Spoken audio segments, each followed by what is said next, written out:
कजरी सुंदर के वॉलेट से पैसे निकालकर उसे दोबारा टेबल पर रख देती है और रसोई के कामों में लग जाती है। सुंदर की नींद खुलने पर वो नहा धोकर ब्रेकफास्ट के लिए नीचे आता है। वहाँ उसकी माँ सुमन और पिता राम नाश्ता कर रहे होते हैं। सुंदर भी उनके साथ बैठकर नाश्ता करता है। तभी वो कजरी से बोलता है, आज सुबह वॉलेट से पैसे तुमने निकाले ना? वो मैं नहीं तो, मैंने नहीं निकाले, आपने ही रख दिए होंगे कहीं इधर उधर। तुम झूठ बोल रही हो ना? मैं नींद में था, लेकिन मुझे महसूस हुआ था कि तुमने मेरे वॉलेट से पैसे निकाले। नहीं नहीं, इस बार मैंने नहीं लिए पैसे, मेरा यकीन मानो। तुम्हें झूठ बोलने में शर्म नहीं आती? आखिर मैं कमी ही क्या करता हूँ तुम्हारे ऐशो आराम के लिए? अगर तुमने पैसे निकाले हैं तो तुम उसे मान लो, लेकिन इसमें झूठ बोलने की क्या जरूरत पड़ जाती है? अरे इसकी बहुत बुरी आदत है झूठ बोलने की। बात बात पर टाल मटोल करना तो इसका पेशा बन चुका है। सुमन और सुंदर नाश्ता करने के बाद अपने अपने कामों से चले जाते हैं। राम अभी भी कजरी के पास बैठा रहता है। राम उसकी आंखों में आंसू देखकर बोलता है, बेटा ऐसी क्या मजबूरी है जो तूने उन दोनों से झूठ बोला? बेटा मुझे तो बता, मैं तेरी मदद करूँगा। बाबूजी, आप तो जानते हैं ना, मेरी माँ दिल की मरीज है और उनके इलाज के लिए मेरे घर वालों के पास पैसे नहीं है। सासू माँ और सुंदर जी तो मेरे मायके वालों का मुंह तक नहीं देखना चाहते। तो मैं किससे कहूँ, किससे मदद मांगू? बेटा अगर ये बात है तो मेरे पास कुछ पैसे पड़े हैं, वो पैसे तो अपनी माँ के इलाज के लिए इस्तेमाल कर ले। अगर और जरूरत पड़े तो पैसे चुराने या झूठ बोलने की जरूरत नहीं है। मुझसे कहना, मैं हमेशा तेरे साथ हूँ। रोते नहीं, अब तू चुप हो जा, हंस दे जरा, मेरी प्यारी बेटी है ना तू। बाबूजी, एक आप ही हैं यहाँ जिससे मुझे इस घर में सुकून के 2 घड़ी मिल जाती हैं। तू चिंता मत कर, सब ठीक हो जाएगा। भगवान पर भरोसा रख बेटा। राम इतना कहकर उसे अपने गले से लगा लेता है और उसे कुछ पैसे देकर उसकी माँ का इलाज कराने को कहता है। ऐसे ही एक दिन राम और कजरी एक दूसरे से बातें कर ही रहे होते हैं कि तभी उसका सोहन दर्जी उसका कुर्ता और पजामा लेकर उसे देने आता है। सोहन को देखकर राम उसे बोलता है, अरे वाह, धन्य भाग हो हमारे जो आप हमारे यहाँ पधारे। सील दिया मेरा कुर्ता पजामा।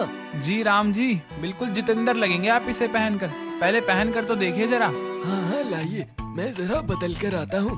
तब तक आप मेरी बहू के हाथों की चाय पीजिए। जा बहू, जरा मसाला चाय बना सोहन जी के लिए। जी बाबूजी, अभी लाई। कजरी चाय बनाकर लाती है और वहाँ राम को सफेद कुर्ते पजामे में देखकर बहुत खुश होती है। वो उन दोनों को चाय देकर बोलती है, आज जितेंद्र भी आपके सामने खड़े होते तो वो भी आपकी तारीफ करते। बाबूजी, बहुत खिल रहा है ये रंग आप पर, बस पगड़ी पहन लीजिए, आप बिल्कुल सरदार लगेंगे।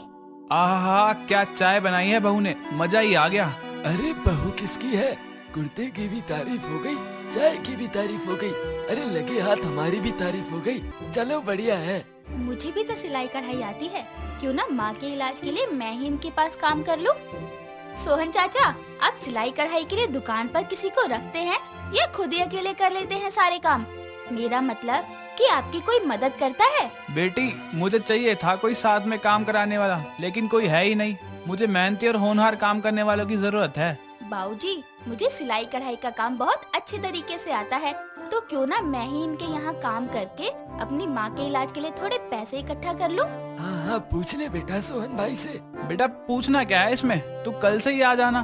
और तुझे सारा काम आता ही है तो मैं तुझे अपनी बेटी की सिलाई मशीन दे दूंगा, जिसमें तू अपनी कमाई खुद कर लेगी। हाँ हाँ चाचा, मैं सब कुछ संभाल लूंगी। कजरी इतना बोलकर बहुत खुश हो जाती है।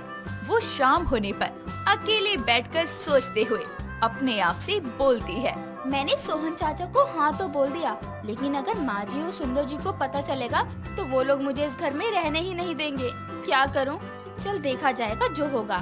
जब तक हो सके तब तक छुप कर ही जाऊंगी।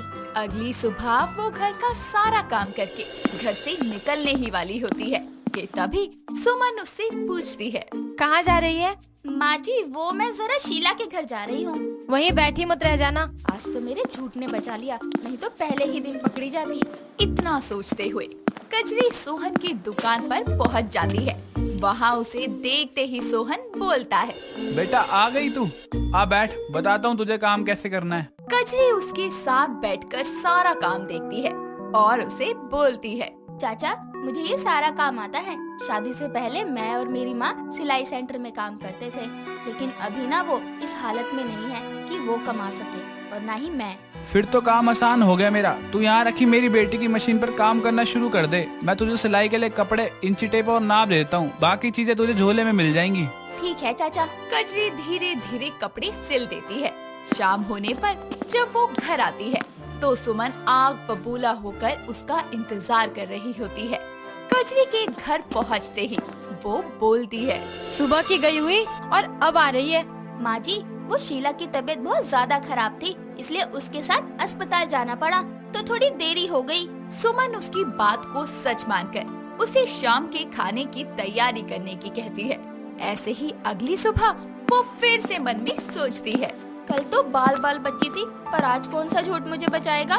इतना सोचते हुए कजरी घर से निकल ही रही होती है कि तभी उसे बीच दरवाजे पर सुंदर मिल जाता है, जो उसे रोकते हुए पूछता है, कहाँ जा रही हो तुम?